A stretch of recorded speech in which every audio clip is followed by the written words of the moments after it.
Today I'm going to talk about Papua New Guinea's changing climate. First, I will talk about the impact of climate change on Papua New Guinea. Before I discuss the impacts of climate change, I'd like to talk a little bit about this country itself.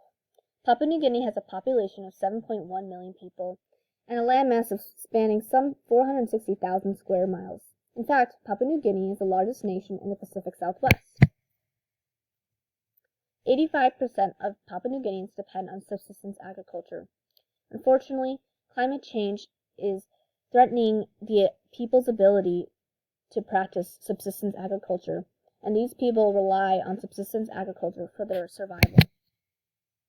There are many impacts that climate change is having on Papua New Guinea. One is temperature. There's a projected temperature increase in the range of about 0.4 to 1 degrees Celsius by 2030. The increased average temperature will result in a rise in the number of hot days and warm nights. Rainfall is said to increase. However, there hasn't been a clear trend in annual and seasonal rainfall that has been observed. This means that the rainfall trends haven't necessarily been connected to climate change itself and may be impacted by El Nino or the monsoon seasons. Another thing is ocean acidification. The acidity levels of seawaters will continue to increase, which will cause widespread damage to coral reef systems. These coral reef systems are very important in protecting the island from coastal erosion and flooding by providing a barrier. Tropical cyclones, their frequency is said to decrease while their intensity is said to increase. This will lead to severe damage to existing infrastructure in Papua New Guinea. The projected sea level rise is in the range of 4 to 15 centimeters by 2030. These events will lead to an inundation of low-lying inland and coastal areas, including the atoll islands, bleaching, and loss of coastal defenses, loss of wetlands, changes to the fisheries, forestry, and agriculture sectors, alteration to water resources and land use practices, and impacts on health, particularly vector-borne diseases such as malaria. Other related water and airborne diseases are also expected. Papua New Guinea maintains an ongoing conservation initiative to preserve its mangrove trees. These trees provide a natural barrier against coastal erosion and floods. They also provide a safe habitat for marine life and therefore protect the livelihoods of those dependent on the country's commercial fisheries. 30 years ago, a grove of sago trees once stood behind the man in this picture. It was home to an abundant population of tree-dwelling possums. Unfortunately, saltwater encroachment has since poisoned the tree's roots, and low tide now reveals a barren cemetery-like land. This place was beautiful, but no more, says community elder Hosake Pongap. Next, I will talk about the water status, accessibility, quality, and usage. Papua New Guinea has estimated 7.1 million people are amongst those with the least access to safe water supply in the world. The government's WAS WASH program 2015-2030 indicates that 89% of people in urban areas and 33% in rural areas have access to safe water, while 57% of urban dwellers and only 13% of the rural population have access to basic sanitation. These pictures show Papua New Guineans gathering water. Papua New Guinea's water quality is extremely poor. In fact, it has the poorest level of access to clean water in the world, with more than 60% of the population living without access to clean water. In 2015, Papua New Guinea launched the National Water Sanitation and Hygiene WASH policy.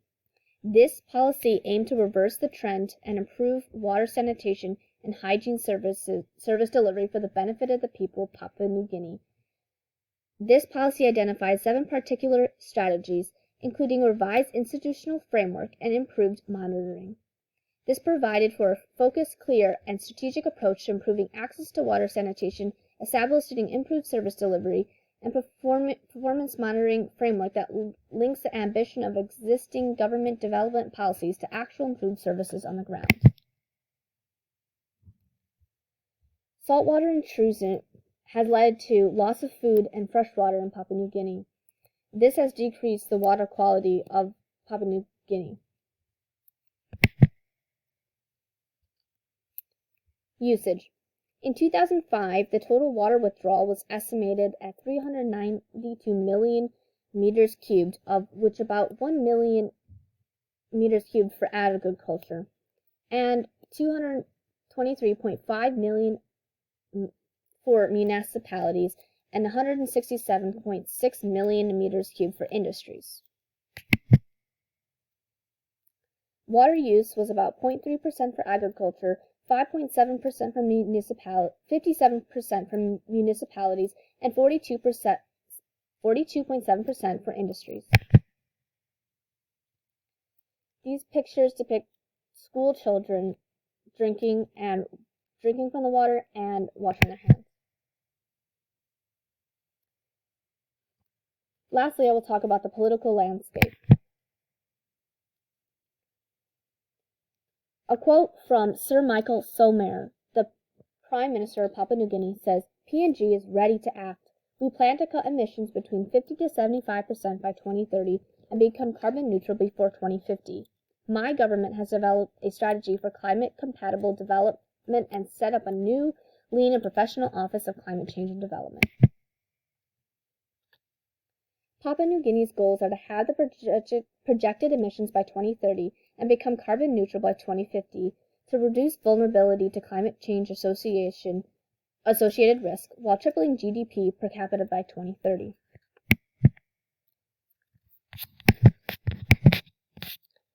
The actions that Papua New Guinea plans to take is that they want to they have made a conditional commitment under the Copenhagen Accord to have their emissions from the business as usual BAU forecast by 2030. They plan to enact abatement measures focused on forestry and agriculture, and they want to prepare for REDD+. PNG's most important abatement measures are to review clearance of primary forests for large-scale agriculture development that would contribute about 25% of total emissions in 2030 by reviewing agriculture concessions. They want to reduce collateral damage and forest degradation via reduced impact logging. They want to increase yields in subsistence and smallholder agriculture through an agricultural extension program in order to preserve forest cover. Additionally, Papua New Guinea will be readying for a national reduction of emissions from deforestation and forest degradation REDD+ program so that they can participate in global REDD mechanism. REDD+ is crucial to conserve the forest while also fostering sustainable economic development. Not only does REDD+ offer the opportunity to conserve forest, it also offers a sustainable alternative to logging. PNG's emission reduction of up to 135 metric tons of carbon dioxide equivalent by 2030 is equivalent to 2% of total emission reductions committed by developing countries, and at a rate of USD 5.60 per ton of CO2 abatement in PNG is cost efficient.